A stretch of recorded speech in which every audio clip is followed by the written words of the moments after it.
Have you ever wondered what it's like to be trapped inside America's Scream Park when the lights go out? Well, wonder no more because I spent a night in a haunted house and I'm going to tell you all about it. It was a beautiful summer night, and I was enjoying my time at the park with my friends. We rode all the roller coasters and midway rides, played all the carnival games, and ate all the junk food. It was the best. But as the sun began to set, we knew our time at the park was coming to an end. But before we left, we had one last stop, the haunted house.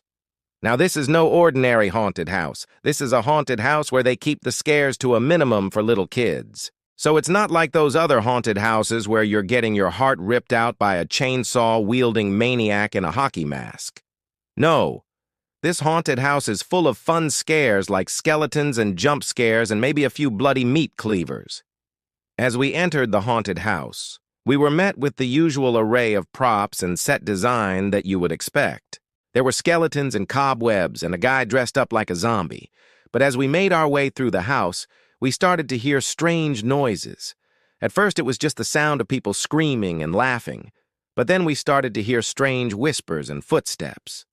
My friends and I began to feel uneasy as we continued to make our way through the haunted house. The whispers seemed to be getting louder and the footsteps were getting closer. Then suddenly the lights went out.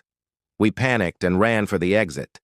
As we stumbled around in the pitch black, we could hear the screams and laughter of other people in the house, but we couldn't see anything.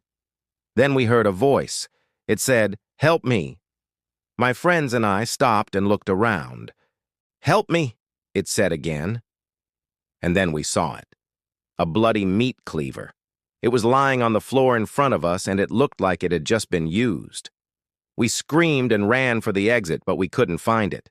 We were lost in the pitch-black haunted house with nothing but the sound of our own breathing and the pounding of our hearts. Then we heard a loud crash, and we saw a figure standing in the doorway. It was tall and thin, and it was dripping blood. We turned and ran in the opposite direction, but we couldn't get out. The house seemed to be a maze, and we were trapped inside. Then we heard a voice. "Get out," it said. "Get out now." We didn't need to be told twice. We ran for the door and finally escaped the haunted house. Shaking and scared, we made our way back to the car. We never went back to that haunted house again. And every night when I close my eyes, I can still hear the screams of the people trapped inside. If you want to hear more scary stories, stay tuned.